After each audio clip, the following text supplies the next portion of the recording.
On en vient à une monnaie qui vaut de l'or, le Bitcoin. Cette monnaie virtuelle, créée en 2009, rencontre un succès sans précédent. Depuis le début de l'année, sa valeur a bondi, plus 400%, de quoi affoler les milieux financiers et les internautes. Alors, bulle spéculative ou révolution technologique, c'est un reportage d'Agathe Tournou, Alain Pirot et Martin Gabriels. Un bar, presque comme les autres, au cœur de Paris. Merci à toi, thanks, je t'en prie. Ce soir, les habitués s'y pressent. Une blanche, très bien. Et si la plupart des clients payent leur consommation par carte bancaire ou en espèces, certains utilisent une monnaie un peu spéciale. Alors, recevoir, Bitcoin. Monsieur paye 20 €. Le client n'a qu'à scanner ce code sur le smartphone de Sofiane, le gérant du bar. C'est fait. Et la somme est automatiquement transférée. 0,035 Bitcoin. Voilà. Il scanne, il envoie et 2 secondes après, je reçois le paiement. Dans la capitale, une centaine de commerçants comme Sofiane acceptent le Bitcoin, une monnaie qui a pris le temps de s'installer. Tout commence en 2008. La faillite de Lehman Brothers, l'une des plus grandes banques d'affaires américaines, entraîne une grave crise financière mondiale. La confiance dans l'économie traditionnelle est en berne. Un mystérieux inventeur met alors au point une nouvelle monnaie, le Bitcoin, qui n'appartient ni aux banques, ni au gouvernement. Une monnaie numérique, sans pièces, ni billets en circulation.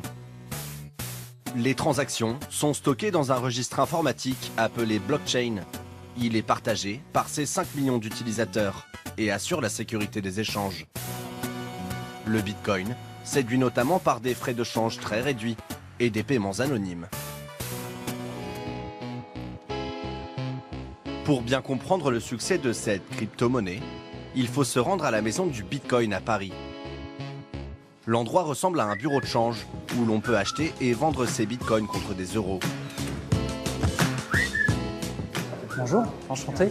Manuel Valente, le directeur, va nous aider à nous créer un portefeuille électronique. Il suffit de télécharger une application. Vous créez New Wallet, un nouveau portefeuille, et voilà, votre compte est créé. À partir de là, vous pouvez accepter et renvoyer des bitcoins à qui vous le souhaitez. Reste ensuite à le charger par carte bleue. Si vous êtes d'accord, on va pouvoir faire la transaction. Nous versons 50 €, ce qui nous donne 0,0067 bitcoins. Cela paraît dérisoire, mais il y a une explication. Historiquement, le cours du bitcoin a bien entendu absolument explosé. Vous voyez, aujourd'hui, le cours il est aux environs de 6100 €. Ce n'était pas du tout le cas dans le passé, puisque au début de la création du bitcoin, le cours, ça valait absolument rien. Avec un cours qui ne cesse d'augmenter, l'endroit attire chaque semaine des dizaines de curieux qui voient le Bitcoin comme un excellent placement. Ça reste un produit qui est très risqué, très volatile, et donc il faut vraiment en être conscient. Une mise en garde qui n'arrête pas ses épargnants, alléchés par un investissement très rentable.